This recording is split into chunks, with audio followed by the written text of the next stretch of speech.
És el cel com una seda, és la mar com un mirall. Venus va per la pineda, a la cala, rosta avall. Vol lliurar-se l'encisera, d'encalçaments i aldarulls, d'home, déu o bèstia fera, tots encesos de sos ulls. I damunt l'arena fina, ni l'ocell l'ha mai petjat, Venus corre la cortina de sa invisibilitat. El primer llagost ja bota, l'ametller floreix al vent, i la mar es ratlla tota de petits camins d'argent. I l'arena, esmicolada, per 100 anys de temporal, es va fent blanca i rosada sota el cos de la immortal. I un ull d'or encara brilla, tafaner, de l'ona al mig, i bronzeix dins la conquilla, sempre inútil el desig.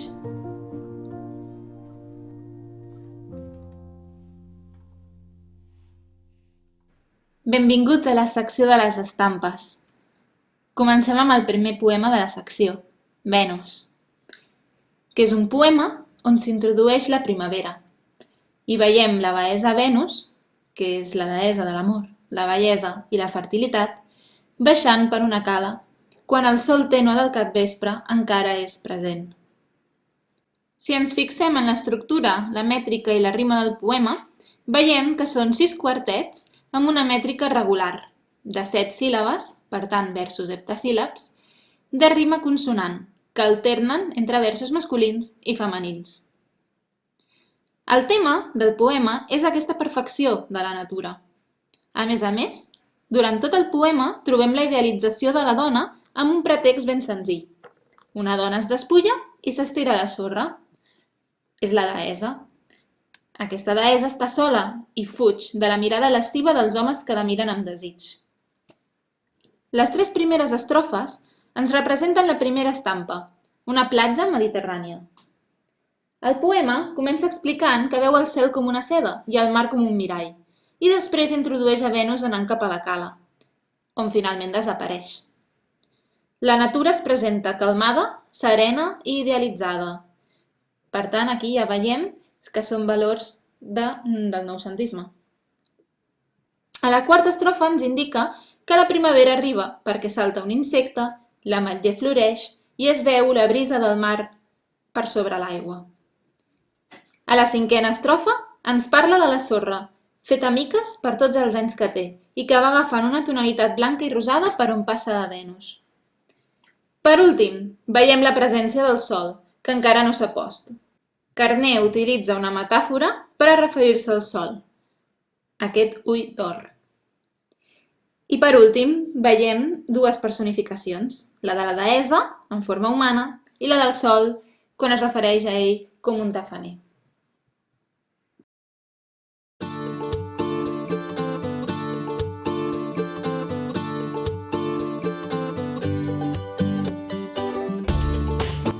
Casa amb cortina blanca, que s'infla i s'encogeix, enmig dels porticons, verd poma. El meu carrer té la mar galla al fons, i si el drap blanc me l'escondeix, encara m'esquitxa el seu aroma. Casa de blava sucolada, amb sostre de teulada, bigues pendents tenyides de taronja i un humil llitet de monja. La mar és ben a prop, si no hi so de candit, de frescor, ben perdut en el seu jaç humit. Mai no s'apaga, en el cor ni en el sentit, el descabdellament indefinit de la ressaga. Casa amb un pou de grinyols repentins i de captiu i dolorit esguard, amb test d'àlies del temps de Felip IV i 3 geranis. Per molt de temps va haver-hi en tu déus i deesses de peu nu. De gent exbotiguera la fortuna, ara t'ha fet estatge. Jo el sento des d'aquí, distrets amb una caixa de música i amb una màquina de cosir. A Gratcient, però, mon és m'esgarriant.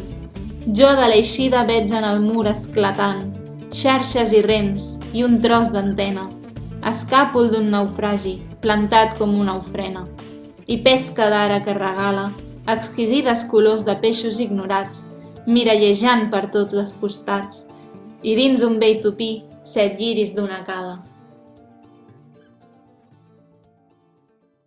El poema ens retrata, ens estampa, una casa de pescadors. Aquesta casa va mutant amb el temps, fins a convertir-se en una casa d'exbotiguers. El parlant s'hi revela imaginàriament.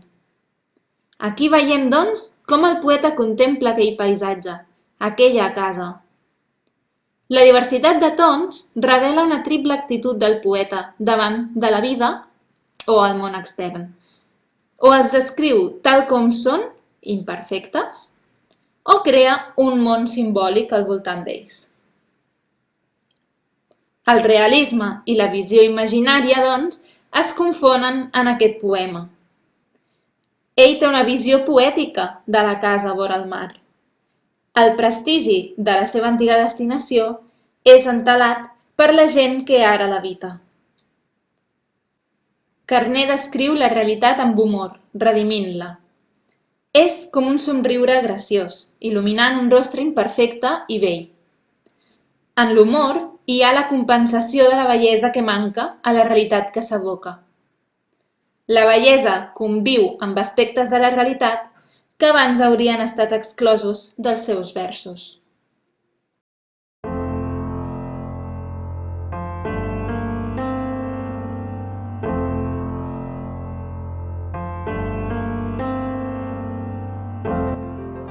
Vetlla l'angúnia, darrere el balcó de bat a bat, i la lluna és presonera d'un poc de vel encantat. La nit sense esma camina per un cinyell blanc molt fi. A l'horitzó s'endevina l'inexorable matí.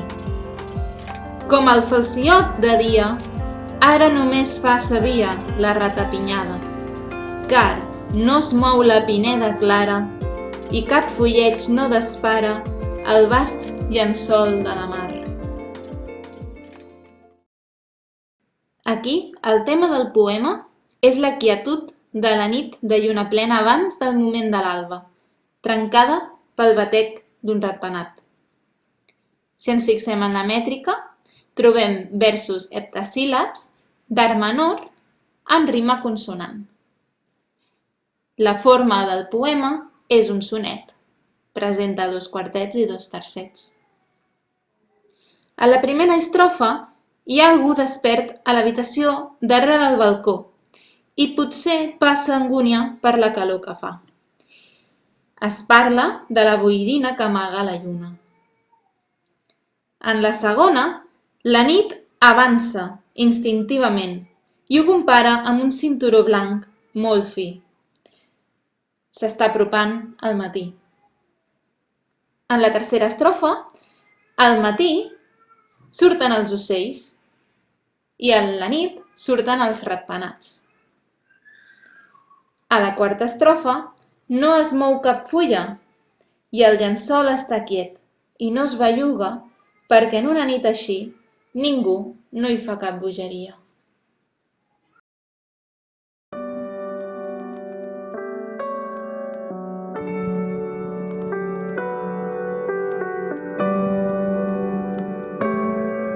S'obscureix el brancamp.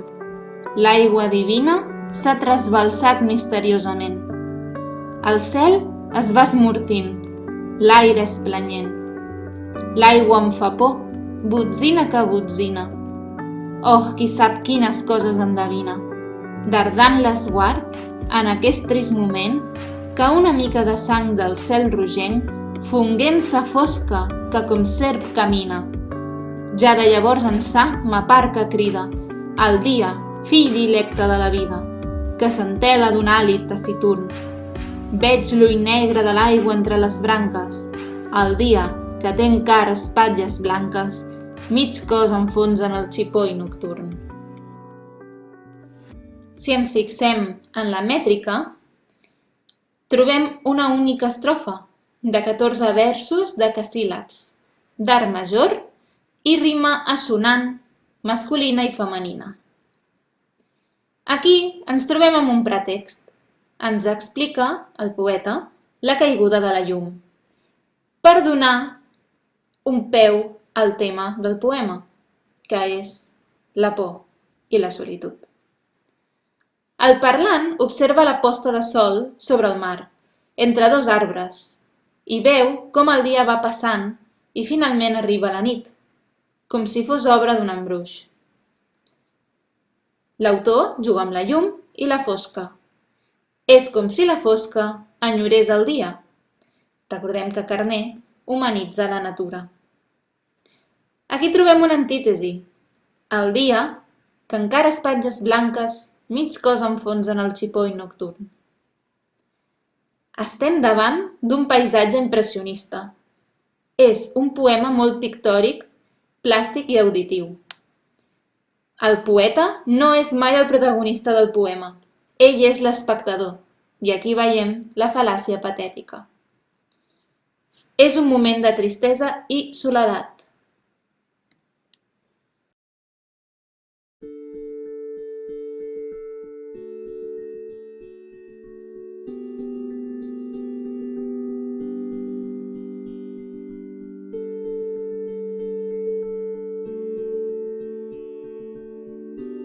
Aquest camí, tan fi, qui sap on mena? És a la vila o és al pi de la carena? Un lliri blau, color del cel, diu, vine, vine. Però no passis, diu un vel de teranyina. Serà drecera del gosat, rossola ingrata, o bé un camí d'enamorat, colgat de mata.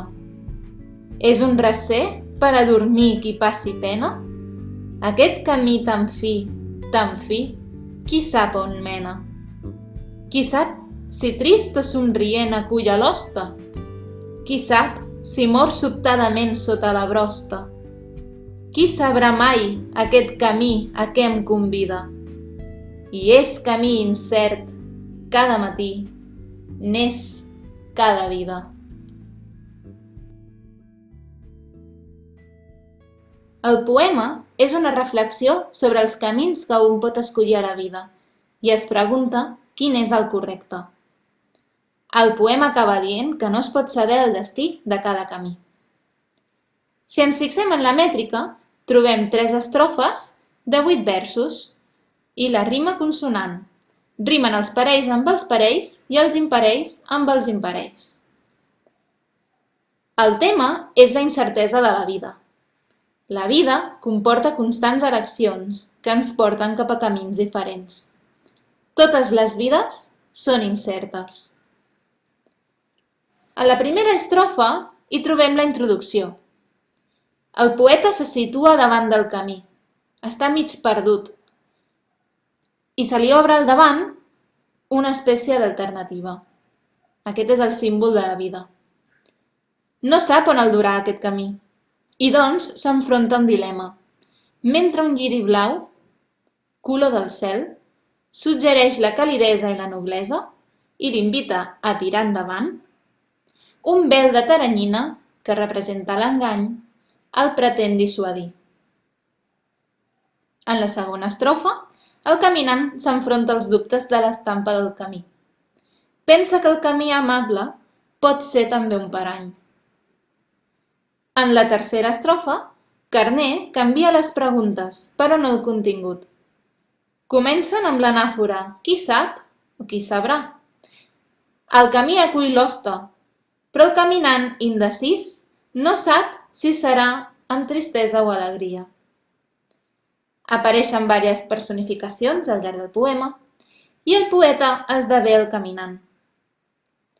Al final trobem la resposta. Accepta cada dia que comença perquè cada vida és un camí incert. I aquí trobem la metàfora de la vida amb el camí.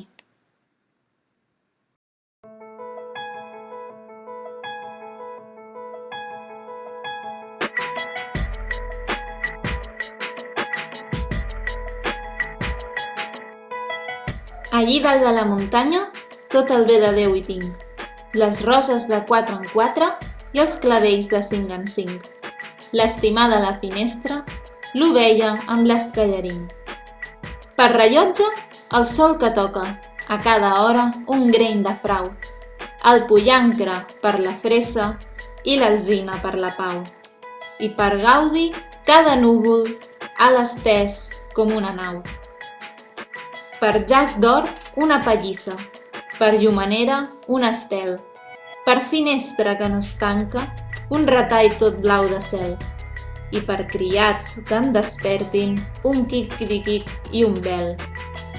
Allí dalt de la muntanya, tant en l'aire, tot hi és, la riquesa ben colgada perquè l'home la fangués, l'alegria entre frauteres, com rosada entre esbarzers, la salut entre l'orenga i les flors de panical, aterrat amb creus de palma, el dimoni en un fondal, i Nostre Senyor de Bora està dalt del pis de dalt.